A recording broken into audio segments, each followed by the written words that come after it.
বিসমিল্লাহির রহমানির রহিম। আসসালামু আলাইকুম দর্শক প্রত্যেক কোরবানি ঈদের পরের দিন আমি কোরবানিদের মাংস দিয়ে কাচ্চি রান্না করে থাকি।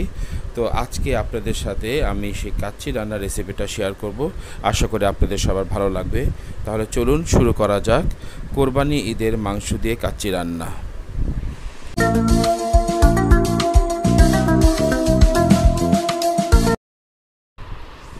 কাচ্চি রান্নার জন্য এরকম একটা ডেকচি নিয়ে নিলাম।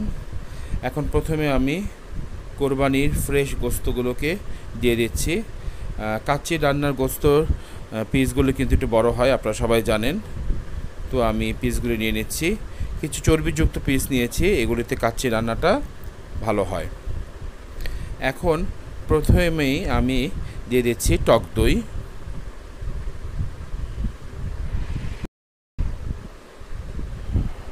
টক দই দেওয়ার পর আমি দিয়ে দিব স্টার মশলা যে কোনো বড় মশলা দোকানে আপনি কিনতে পারবেন। স্টার মশলা দিয়ে দিচ্ছি, আর দিচ্ছি বেশ খানিকটা 1 নম্বর মাওয়া গুঁড়া। এই মাওয়া গুঁড়া আপনারা বাজারে পেয়ে যাবেন, যেখানে টক দই পাওয়া যায় কিনতে, সেখানে এই মাওয়া পাওয়া যায়। এখন দিয়ে দিচ্ছি কাচ্চি বিরিয়ানি মেন মশলা, যেখানে আছে জয়ত্রী, জয়ফল, শাহি জিরা, সাদা গোলমরিচ, দারচিনি, এলাচ সহ কাচ্চি বিরিয়ানি রান্নার সকল মশলাগুলোকে আমি একসাথে মিলে নিয়েছি, শুধু মরিচটাকে আমি আলাদা দেব।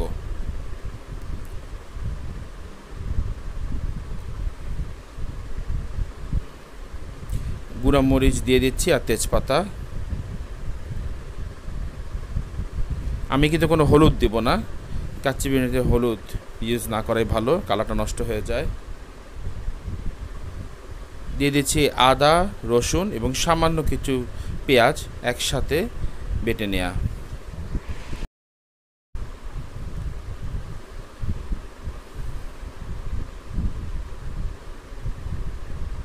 এখন দিয়ে দিচ্ছি কাঠবাদাম ভিজিয়ে কুচি করে কাটা।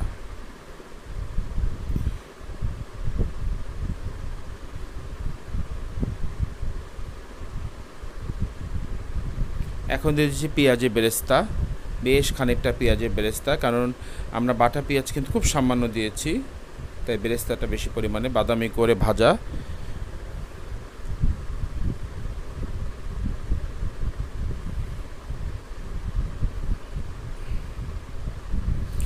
কিশমিশ,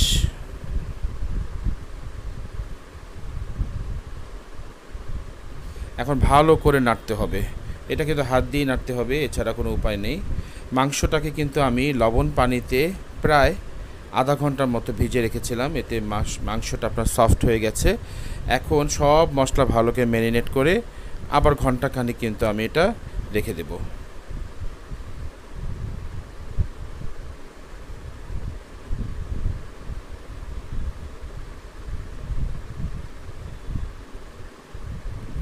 মাখানোটা যেন সব জায়গায় মশলা ঠিকমতো প্রবেশ করে, গোস্তে সব জায়গায়। এখন আমি পেঁয়াজ যে তেলে ভেজেছিলাম সেই তেলগুলো, মানে বেরেস্তার সেই তেলগুলো দিয়ে দিচ্ছি।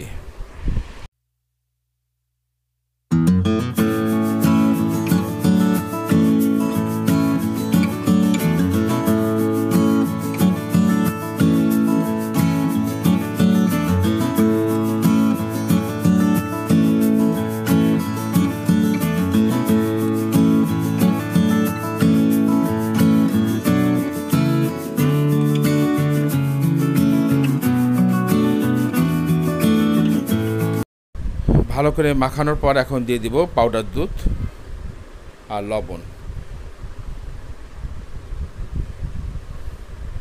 কম দিব, কারণ লবণ পানিতে আমি গোস্তটাকে ভিজে রেখেছিলাম, বেশি লবণ প্রয়োজন নেই।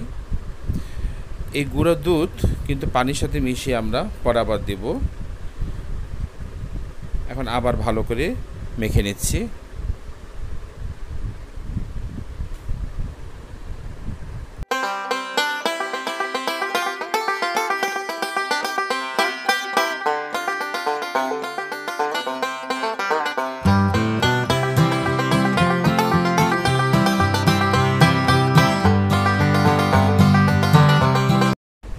এখন ম্যারিনেশনের জন্য 1 ঘন্টা ঢেকে রেখে দেব। 1 ঘন্টা ম্যারিনেশনের পর এখন আমরা গোস্তের উপর দিয়ে দিচ্ছি আলু বোখারা।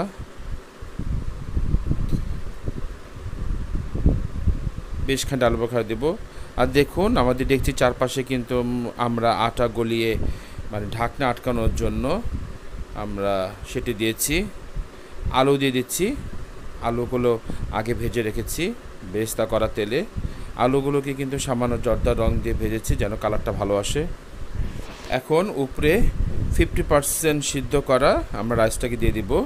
রাইসটাকে সিদ্ধ করার সময় আমরা শাহি জিরা, দারচিনি, এলাচ এবং লবণ দিয়ে গরম পানিতে 50% সিদ্ধ করে ছেঁকে নিয়েছি।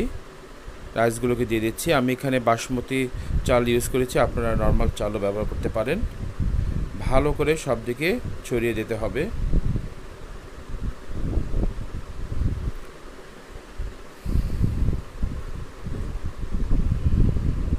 দেখুন 50% কিন্তু সিদ্ধ হয়েছে, বেশি সিদ্ধ হলে কিন্তু রাইসটা গলে যাবে।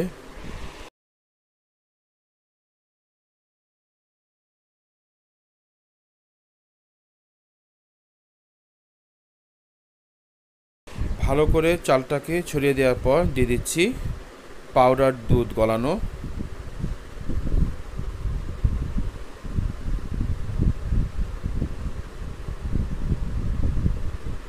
এখন দিয়ে দিচ্ছি ঘি। ঘি বেশ খানিকটা পরিমাণ দিতে হবে, আরও ঘি লাগবে, আমি আরও ঘি নিয়ে নিচ্ছি।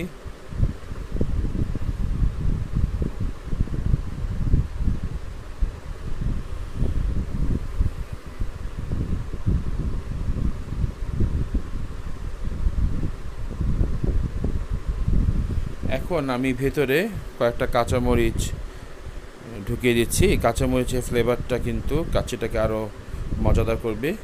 কাঁচামরিচটা গলবে না, কিন্তু এর ফ্লেভারটা কিন্তু বের হয়ে কাচ্চিটাকে অনেক সুস্বাদু করে তুলবে।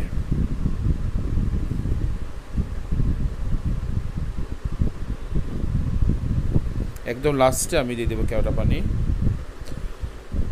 কেওড়া পানিটাই কিন্তু যে কোনো খাবারে শাহি ফ্লেভারটা নিয়ে আসে। কেওড়া পানি দিয়ে দিচ্ছি।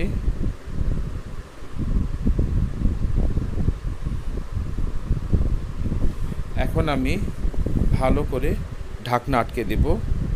প্রথম 10 মিনিট করা আছে, পরে 10 মিনিট মিডিয়াম আছে এবং প্রায় 1 ঘন্টা একদম মৃদু আছে রান্না করব।